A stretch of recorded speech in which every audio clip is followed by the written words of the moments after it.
Welcome back. Now, as of next year, with some exceptions, your mobile data will no longer expire. This thanks to Icasa's call to modify the end of user and subscriber service charter amendment regulations. To the dismay of mobile operators and to the relief of consumers, the latest modification changes how mobile data, voice and SMS bundles work. Icasa's councillor Catherine Mushi joins us now with some more insights on the changes and what it means for the consumer. Catherine, hi, good to chat to you on a business lunch. Some exceptions. Just take us through what this really means, because I think a lot of consumers will be very relieved. So, thank you for having Icasa on. Let me first clarify that these are not completely new regulations. They come as far as 2018, where the actual rules were introduced to look at the data expiry, practices. And in 2023, we amended them, but the effect was still not as good as we wanted it to be. So the 2025 version then makes tweaks to some of the rules. And amongst them, if I may, is in the past, the default used to be that when you reach your out of bundle, you would then be charged out of bundle rates without consent. Automatically. We've reversed that to say the default would be that you get cut off if you don't elect to be charged out of bundle rates to deal with the bill shock, the story that we know.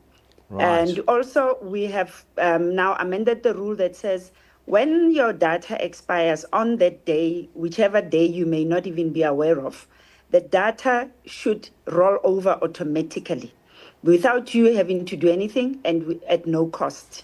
So in the past, you'd have to make that arrangement, for your data to roll over.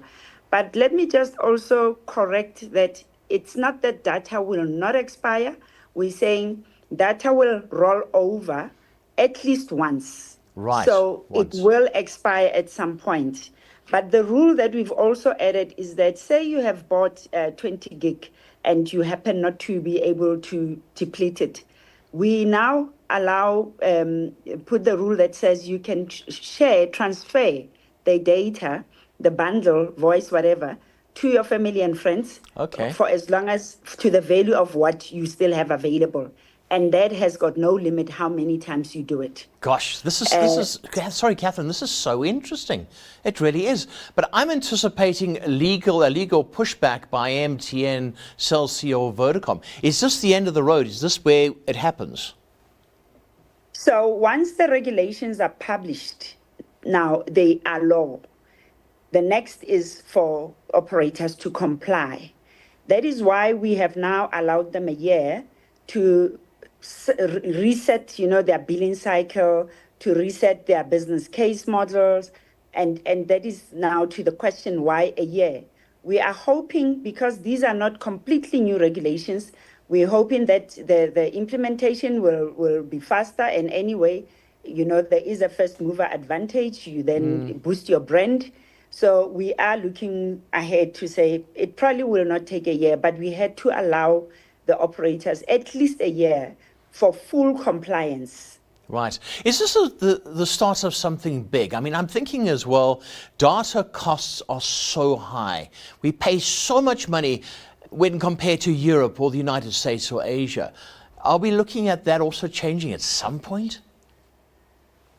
Icasa does not directly regulate prices. We don't set rules, on how much you should charge, because we have an obligation to also, encourage innovation, competition amongst operators. So they are then at free will to bundle up the way that they want to.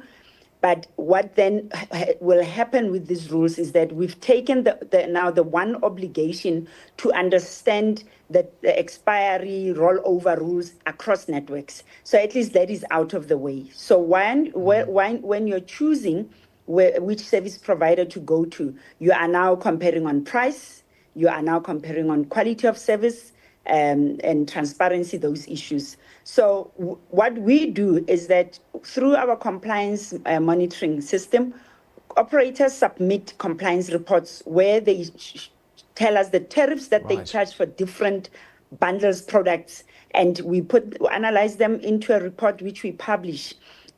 The strategy is the more we empower consumers, educate them about what is available in the market, it's the way that they then force prices down. You see, that's interesting. They need to tell us if your data is running out, it's 50, 30, 20, it's Yes. run out. And then, like you said, it's that whole sneaky thing about out of bundle. What has been the reaction from the major mobile operators? What have they said to you? What sort of discussions have you had? So this comes with a lot of consultation, both with our consumers and the operators. And obviously, we had to listen also to their side. Icasa regulates both markets.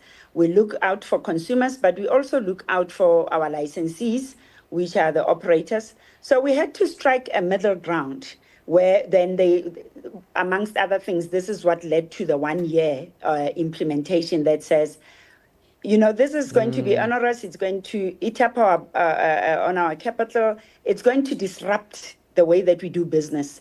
But we, as Icasa, we have an obligation to regulate in the best interest. And Sure. we had to get to a point where we make the rules. Yeah, and this is where we are. Catherine, thank you so much. That's where we are. Good to have you on Business Lunch. We do appreciate you taking the time. Thank you. That was Icasa Councillor Catherine Mushi.